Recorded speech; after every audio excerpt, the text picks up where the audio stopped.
Kalau orang itu dalam kesulitan hidup, apalagi yang amat berat, sering dia nggak merasa penyertaan Tuhan, nggak merasa kehadiran Tuhan, nggak bisa ngerti bahwa rencana Tuhan itu ada dan bahkan keren, indah. Saya pernah dengar seorang ibu bercerita pada saya, pengalaman dia ini ya terus terang aja saya nggak ingat persis ya, jadi saya rangkum saja. Intinya dalam periode waktu yang tidak terlalu lama, cukup singkat, hanya dalam 2 bulan, dia kehilangan 3 orang yang sangat dia kasihi, orang-orang yang sangat dekat dengan dia, orang tuanya, suaminya, dan kakak perempuannya yang biasa mengasuh anak-anaknya juga. Nah, maka ini adalah kehilangan-kehilangan yang besar bagi dia. Duka yang pertama belum selesai, datang lagi duka yang kedua. Dan ini tentu menjadi semakin berat. Dan ketika ini dia sedang berjuang mati-matian, mungkin sudah titik darah yang penghabisan, ya, datang lagi duka yang ketiga. Dan saudara-saudara mungkin berpikir orang ini akan lumpuh ya, tidak bisa berbuat apa-apa. Tapi yang menarik dari dia adalah bahwa dia tidak lumpuh, dia tidak menyerah. Tapi memang dia katakan pada saya marah Romo, saya marah luar biasa pada Tuhan. Ya. Bagaimana ini bisa terjadi? Katanya dia baik, katanya dia mencintai saya, tapi dia mengambil orang-orang yang saya kasihi dan waktunya deket-deket lagi. Ya. Kakak saya itu biasa mendampingi anak saya, sampai anak saya juga ikut kehilangan.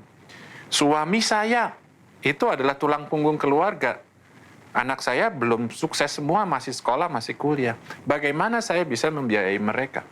Saya marah luar biasa tuh, Romo, pada Tuhan. Dan selama beberapa waktu saya putuskan saya tidak mau pergi ke gereja. Tapi Romo, meskipun saya nggak ke gereja, saya tetap omong dengan Tuhan. Meskipun kalau saya omong, saya marah. Saya selalu protes sama dia. Kamu nih mau apa? Kamu mau apa dari saya? Kenapa ambil orang-orang itu? Ambil suami saya. Saya harus kerja keras begini. Sekarang bagaimana saya bisa membiayai anak saya? Bagaimana sekarang saya yang katanya kau panggil ini harus cerita ke orang-orang bahwa engkau baik, sementara karyamu seperti ini? Kamu mau apa dari saya? Dia tanya begitu. Lalu cerita selanjutnya dia katakan, akhirnya Romo, tanpa saya sadari setelah waktu lewat, ya, ternyata pelan-pelan saya lihat kebutuhan keluarga saya selalu tercukupi. Ada saja yang datang membantu, ada saja orang baik yang memberi bantuan pada saat kami membutuhkan. Lalu pelan-pelan saya mulai tersadar, oh ternyata atau barangkali ini jawaban dari Tuhan. Ternyata ya memang dia punya rencana. Meskipun sampai sekarang saya belum sesungguhnya sepenuhnya mengerti juga. Seperti kalau kita melihat orang menyulam itu Romo, kalau Romo lihat sulamannya dari bawah, pasti kacau itu, kacak adut. Ya. Tapi kalau lihat dari depan, wah, cantik sekali. Nah, seperti itu mungkin Romo rencana Tuhan bagi kita. Kita yang di bawah ini melihat sulaman Tuhan itu kacau, jelek, nggak ngerti kita. Tapi bagi Tuhan itu indah sekali. Dan kita memang mesti sabar menerima apa yang terjadi, menunggu Tuhan menyatakan kasih-Nya. Tuhan tidak pernah meninggalkan kita kok. Sekarang saya semakin percaya pada Tuhan, bahwa Tuhan itu baik. Romo tahu, saya tidak pernah repot-repot berdoa novena atau apa. Romo setiap malam doa saya hanya begini, Tuhan, aku percaya Engkau baik. Semua mengatakan Engkau baik.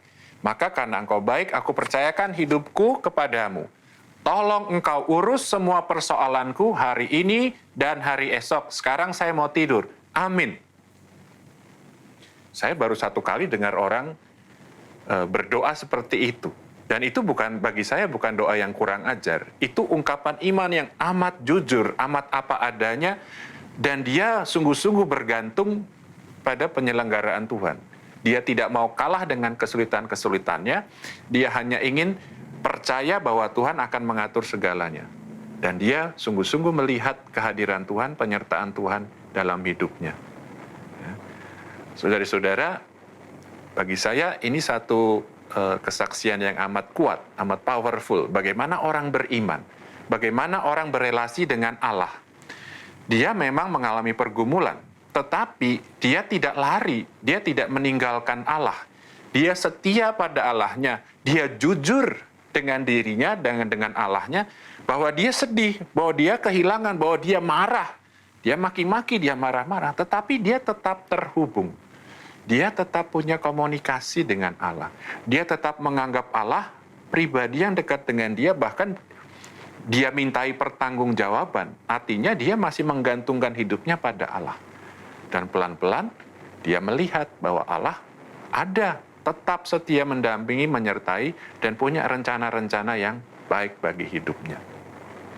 Saya kira ini menjadi pelajaran juga bagi kita, ya. Bagaimana kita beriman, bagaimana kita jujur pada diri sendiri dan Allah, dan tidak pernah lari meninggalkan Allah yang sungguh-sungguh mencintai, memelihara, menjaga hidup kita setiap saat, setiap langkah.